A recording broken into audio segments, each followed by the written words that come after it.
how they fly around on these military jets, and they're treated like royalty, and they get wined and dined by all the special interests that are bribing them, and they want to stay there. And sometimes they rationalize sacrificing their principles because they say, well, you know, if I do the right thing, I'm not going to get reelected, and so then even a worse person's going to come in, so they just go along. I'm not going to do that. There's no way that I'm going to do that.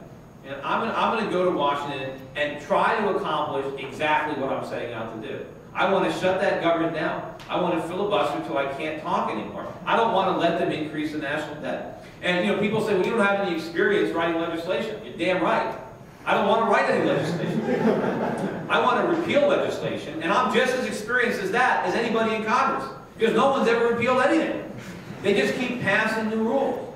And all we need to do is eliminate them. And we can unleash the power of the free market, the power of capitalism, because that's what made the country great. Government didn't make it great. Taxes, spending, regulations didn't make it great. It was the absence of those things.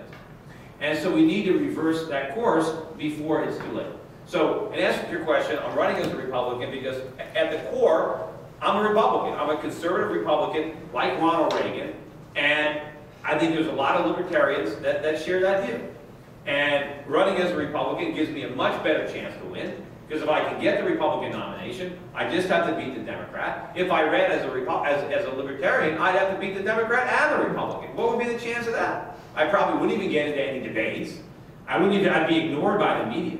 So I've got to play their game by their rules. There's only two parties that are viable. I have absolutely nothing in common with the Democrats, so how am I going to run there? I have a lot in common with the mainstream rank-and-file conservative Republicans.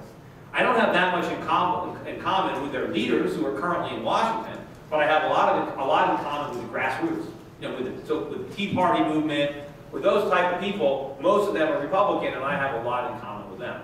And so hopefully I can build up this party, get some independents who felt that they were sold out by both parties, get them to join the Republican Party.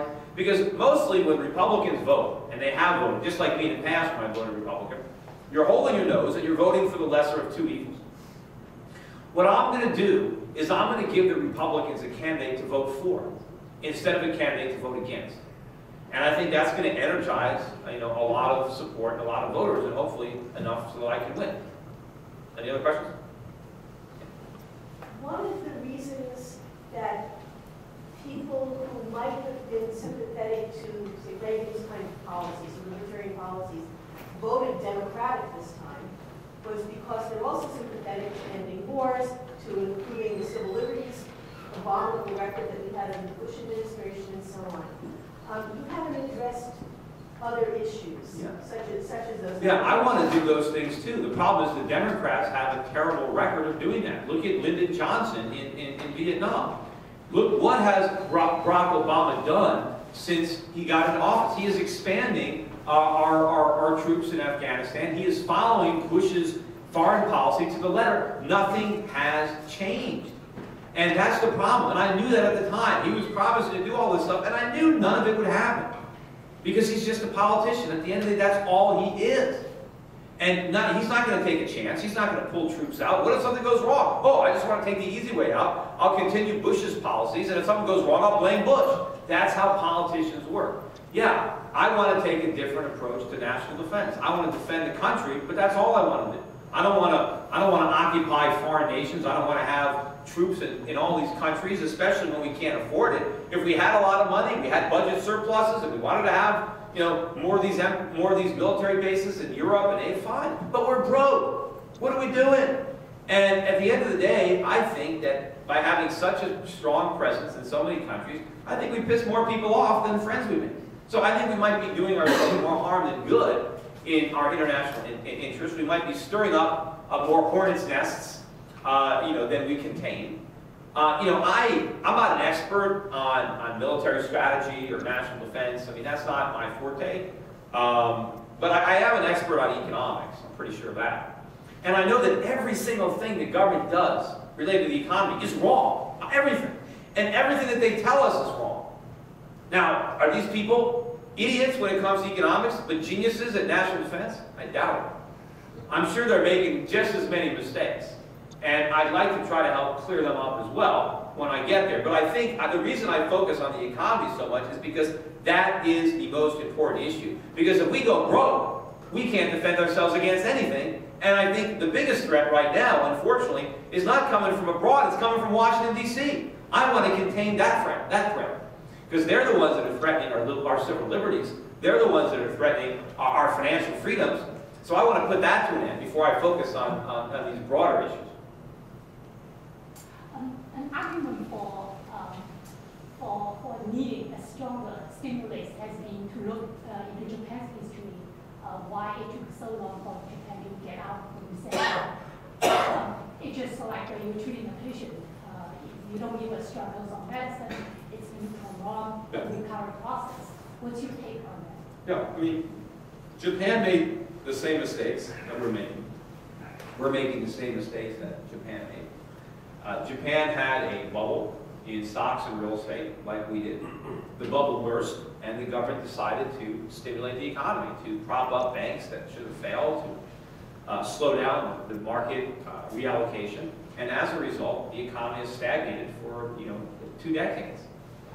Had the Japanese government done the right thing, the Japanese experience would have been much different.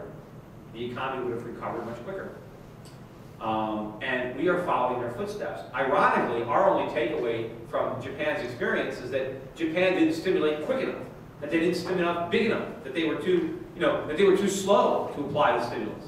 Not that the stimulus was wrong and they never should have done it. They never learned the right lesson from history. They repeat all the same mistakes. The major difference, and this is very significant between Japan and the United States, is Japan can afford those mistakes. We can't. The Japanese economy was fundamentally sounder because their bubble was of a different nature. They overinvested in industrial capacity. Yes, they had a property bubble, but they had huge trade surpluses throughout their bubble. They had a high savings rate during their bubble. So when the bubble burst, Japan had the domestic savings to finance this massive dis-savings on the part of the Japanese government. And so they were sound enough to withstand these foolish policies. I think the Japanese government has done a lot of damage, and the Japanese economy would have been in much, much better shape had none of this been done. But, they are where they are. The U.S., on the other hand, is not in that position. We have no domestic savings. We have gutted our manufacturing. We have huge trade imbalances. And we depend on foreign central banks to finance our stimulus. It's not Japanese housewives who are buying bonds to the postal system. We need these foreign governments. And they have to perpetuate these enormous global imbalances that create huge problems. And our problems are growing at a much more rapid rate than Japan's because our stimulus is bigger. So I think that while we are repeating the mistakes of Japan, we are not going to suffer a similar fate. We're going to suffer something far, far worse. Could you expound on your understanding of the recession of 1920? Yeah, I know that in 1920 there was a very severe economic contraction, as severe, in many cases more severe than the one that started in 1929. What happened is we fought the First World War, which unfortunately we never should have gotten involved in, but that's a whole other lecture. But we made the mistake of joining in that skirmish.